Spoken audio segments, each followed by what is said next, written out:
Prezados irmãos e irmãs, louvado seja nosso Senhor Jesus Cristo, para sempre seja louvado, e nossa Mãe Maria Santíssima. Depois do pecado original, Deus amaldiçoou a serpente e anunciou que ela seria esmagada por um descendente da mulher. Porém, inimizade entre ti e a mulher, entre a tua descendência e a descendência dela. A descendência dela vai te esmagar a cabeça, e tu ferirás o seu calcanhar.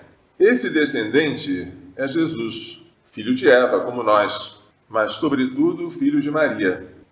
Na cruz, com seu sacrifício redentor, ele esmagaria a cabeça da serpente, embora ela ferisse o seu calcanhar, e não só o seu calcanhar, mas o corpo inteiro. Junto de Jesus estava de pé sua mãe, Maria, que na qualidade de nova Eva, também cooperaria com seu filho, novo Adão, na obra de esmagar a cabeça da serpente. O Salmo 129, que nós lemos em seguida, é pronunciado por alguém que está falando das profundezas, clamando ao Senhor por misericórdia. Aliás, diz o salmista, se o Senhor levar em conta as nossas faltas, quem poderá subsistir? Mas no Senhor se encontra toda a graça e copiosa redenção. Ele vem libertar Israel de toda a sua culpa. Muito importante isso. A libertação fundamental é a da culpa, é a do pecado. Depois virão, por acréscimo, as libertações outras. Libertar da fome, libertar da sede, do frio. Primeiro é libertar-se do pecado.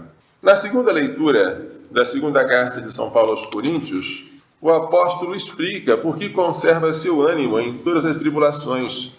Tribulações estas que já foram exemplificadas no domingo passado. Paulo crê que seu sofrimento não é inútil. Paulo ressuscitará e será colocado ao lado de Jesus. Ainda que o homem exterior vá se arruinando, o homem interior, que equivale ao homem novo, se renova dia a dia. Paulo vê o progredir da sua idade, o aproximar-se da morte.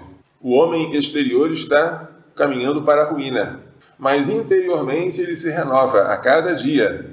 Renova-se na graça de Deus, que um dia vai se tornar glória. Uma tribulação momentânea acarreta uma glória eterna e imensurável. Se a nossa tenda, o nosso corpo, for destruída, Deus nos dá no céu uma outra moradia, que não é obra de mãos humanas, mas é eterna. Assim diz o apóstolo, a morte opera em nós, a vida, porém, em vós. Ele, o apóstolo, dá vida pelas pessoas que lhe foram confiadas.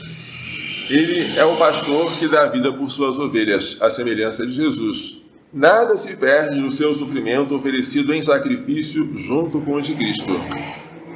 Isso é o que conforta a ele e a nós no meio das dores. Se nós soubermos aceitar, oferecer e agradecer a Deus por estes sofrimentos, nada se perderá.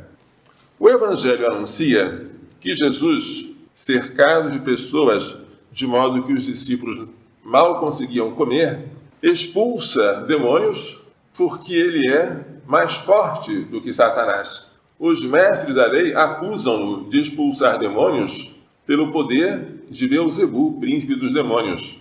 Mas Jesus replica, se Satanás expulsa Satanás, então ele será destruído, porque o reino dividido contra si mesmo não pode manter-se. Uma família destruída contra si mesmo não pode subsistir.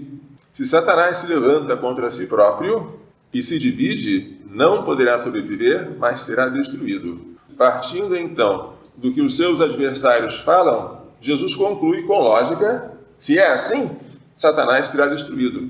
E será mesmo. Por quê? Porque chegou um homem mais forte do que ele. Satanás é comparado ao homem forte, que guarda a sua casa, para que seus bens não sejam roubados. Jesus é o homem mais forte do que ele, que vem amarrar aquele homem forte e libertar os que estavam sob o domínio de Satanás. Quem não quer aceitar essa verdade e afirma que Jesus expulsa demônios pelo poder do príncipe dos demônios, Beelzebu, blasfema contra o Espírito Santo. E esta blasfêmia é um pecado eterno, que nunca será perdoado. É um pecado contra a intimidade do amor de Deus. Deus está revelando, a coisa é óbvia e você não aceita por endurecimento do coração. Quem, porém, reconhece o poder de Jesus sobre Satanás, pratica a vontade de Deus e torna-se consanguíneo de Jesus, meu irmão, minha irmã e minha mãe.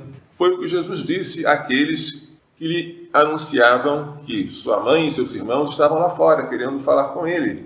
Jesus aponta para os que estão sentados ao seu redor e diz: quem é minha mãe?